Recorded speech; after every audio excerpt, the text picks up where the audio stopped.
Kia ora koutou, and thank you very much for inviting me. And it's very nice to see some old friends in this room, actually. I've got a couple of old teachers in this room, including John Preble, who probably doesn't remember me at law school, but Leslie Moffat, who taught me at secondary school. And also we studied jazzercise together. I really like this gold coin business, and I'm going to introduce this to replace union fees. It seems much more profitable and a great innovation for me to see happening. Yes, I am going to talk about trade unions in today's economy and the role that the Living Wage campaign plays in the work we do. And I'm going to put in a little bit of a context, really, through a lens of what work has become, what work is like for many, many working people, and how we see some of the issues being addressed. And that little quiz about, who used the typewriter, who used the floppy disk, when we start talking about work, the modern experience of work for many, many thousands of workers in New Zealand, and we talk to a group who have experienced decent work in their working lives, I think the contrast is just about as great. So it's our view that there's no longer a clear consensus about the role of work in the economy and in families and in communities anymore. And in fact, that the deal around work is fundamentally being broken. This deal that you would go to work, that you'd have 40, 45 hours a week of work, you'd earn a sufficient living to spend time with your family, to buy a house, to have a holiday, to stay safe and to have a decent life, in our view, has been lost to many, many workers. And the reciprocity that was inherent in the employment relationship has been lost. And in fact, it's very difficult these days to identify many employers when you're talking about an industry, you're talking about engagement. Who actually is running the show, who's at the top of that supply chain is often very unclear. And I'm going to talk a little bit about the campaign that we've been running in regards to forestry. But when you talk about forestry employers, you're actually talking about the Harvard University Pension Fund or, some financial investment company overseas before you get right down to the people that are actually running the forest floor.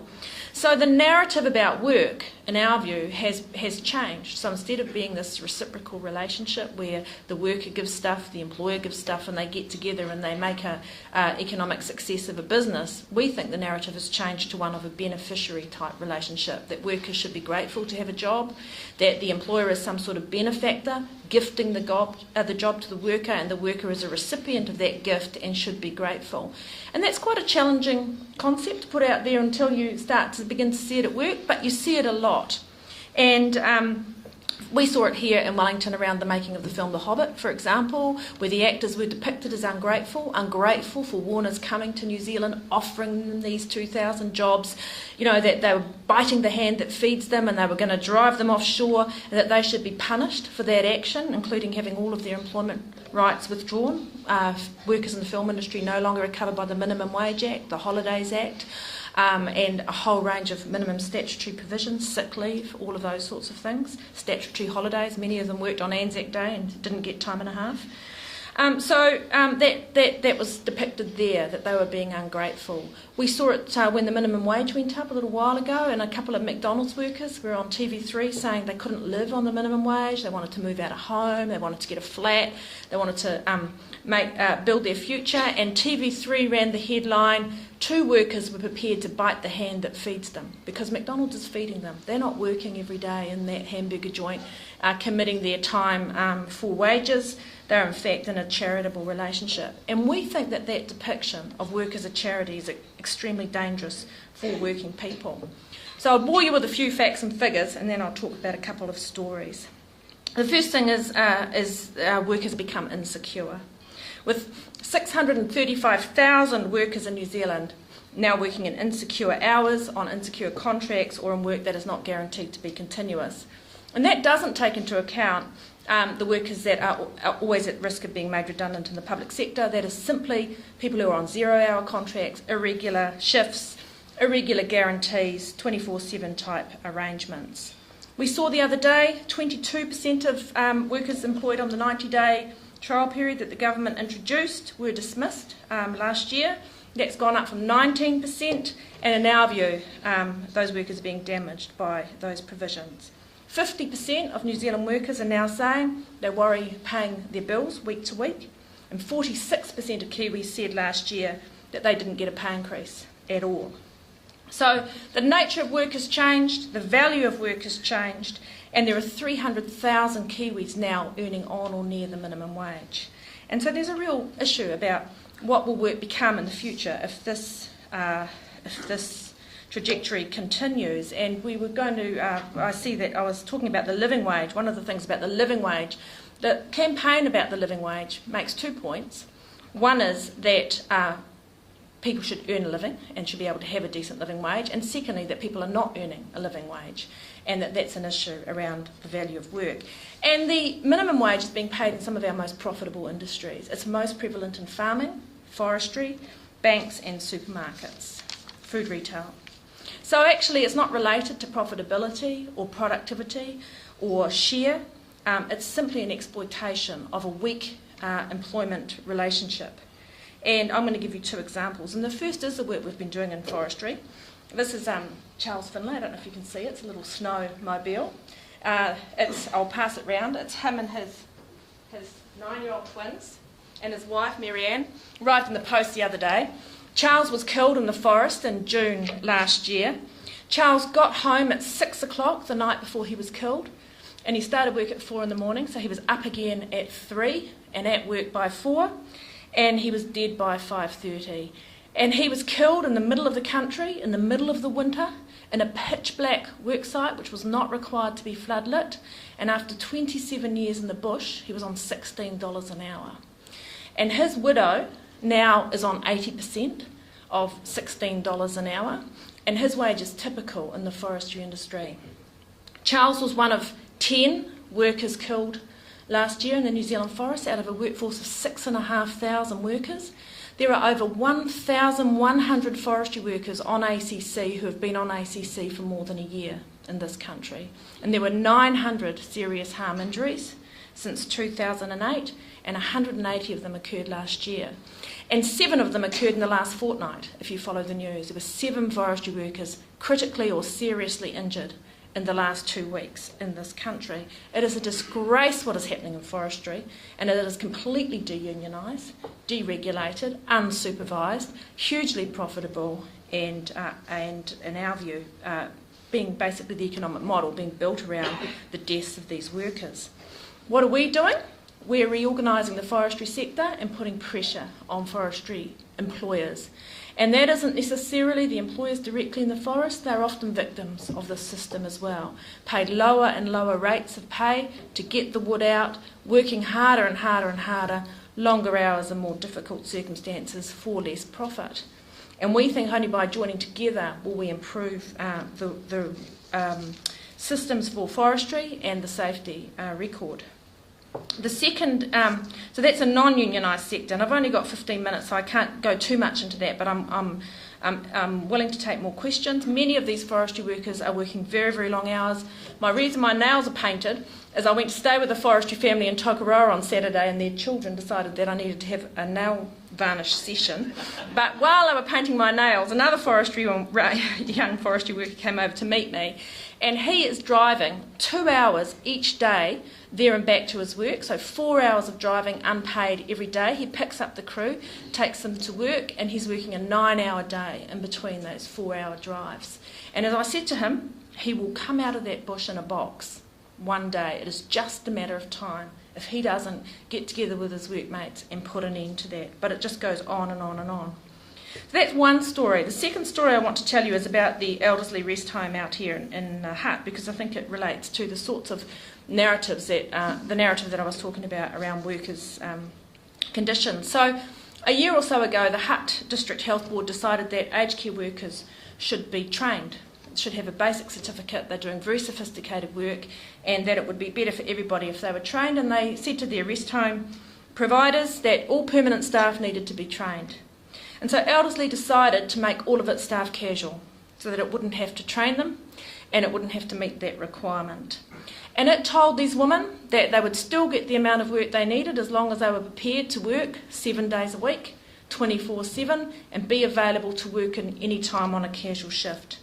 And those women wept. One of them, who'd worked there for 10 years, believed she was valued, believed that the work she was doing actually meant something to this institution. and that she was part of the care of these old people, and that she wouldn't be treated in this way. And her life's work had been made a fool of by that simple decision by that management to casualise that workforce. That is a unionised workforce. We were able to go in there and reverse that decision and make those workers permanent. But again, the response that these workers are lucky to have a job, that they are undeserving, I think, is illustrated in that example. So the living wage is targeted in this area in the first instance to low-wage workers who are doing work where they need more employment security. And we are getting more and more employers actually seeing the benefits of paying the living wage, seeing that their recruitment costs go down, that their workers brag about them in the community, that customers will shop there, and that they will build a more secure economic model. But we're not seeing it widespread as we would like it, and we don't think it's the solution to a fair employment relations system where people get treated with respect and are kept safe. So our priorities in the CTU and in the union movement are to promote fairer employment laws, and the employment laws are being degraded and degraded and degraded over time. We've seen in the last 6 years 3 attacks on the employment law. The most recent one, which has been held up in Parliament because of the John Banks resignation and now doesn't have the numbers to get through, removed the tea break and the lunch break from workers like forestry workers. The right to have a lunch break and the right to have a tea break was being removed in that piece of legislation, along with a whole range of other changes. We think it's time to move in the different direction, a direction that gives forestry workers the rights to collectively bargain, that gives forestry workers a basis on which they can build up safe and fair conditions of work. That's one of our priorities, is to change the employment law and get fair law. The second is to change the health and safety law, and the government has introduced very good health and safety law. It's in front of the Parliament. It won't get through before the election because it is complicated. It will change the whole regime, but we are giving our submission on Thursday on that. We're very pleased with it. It's based on the Australian law, and it will make a big difference.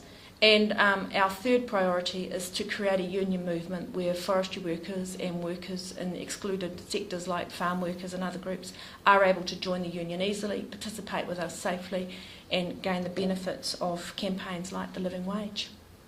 So that's my 15 minutes, and I'm very happy to take questions. Thanks very much.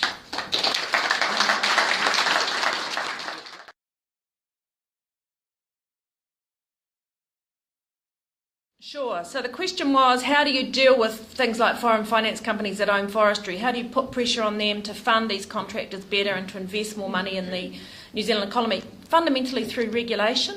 So we think there needs to be some safe contracting standards set so that the price that's being paid is a safe price. But also, our forests are certified sustainable. They have a certificate which is worth about 20% of the log price, FSC. We are talking to the company that issues that certification in Bonn and saying, really, our forests cannot be certified sustainable when the rate of accident and death is occurring at the way it is. And so you have to start attacking the financial security of these suppliers. We hope that through better regulation, which drives up the costs of logging this wood through things like, these guys don't provide wet weather gear to these workers. They're all on $16 an hour and they're working in the freezing cold without wet weather gear.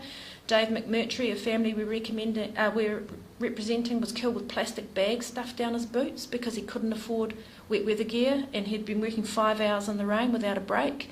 We are putting pressure all the way up the supply chain, but you can only do that through government driving up the price, really.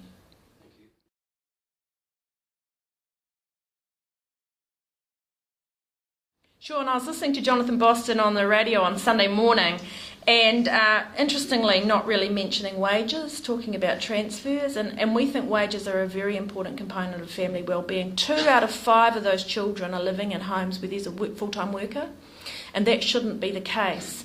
And so, actually, I'm a bit reluctant to get into the issue about child poverty because I think it separates out the children from their families, and this is family poverty, and we see this when we go into these forestry families. They are poor, And the whole family is suffering. I mean, the adults are citizens too, and they deserve to live a decent life. And that's why the Living Wage campaign is such an important campaign, because it talks about what would a decent life look like.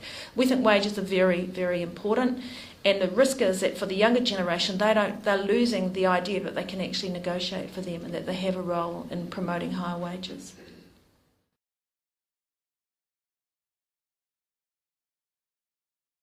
No, we haven't, because I think there's two reasons. Really, one is that focuses on income and actually that doesn't focus on wealth. And a lot of the owners of these companies are getting even more return than the CE in terms of shareholding returns and dividend returns and profit returns. And so it's a much more sophisticated equation than just what the manager is in relation to the workers. But secondly, we think there is lots and lots of room in the New Zealand economy to lift wages without having to always make that comparison, which, we're concerned about CE wages, clearly, and you just see there seems to be, I heard the Stephen Joyce on the radio today talking about why the Team New Zealand wages are so high, because we have to pay them in the market. Well, actually, there's a shortage of workers in farming, there's a shortage of workers in forestry, but the same logic doesn't seem to flow through there.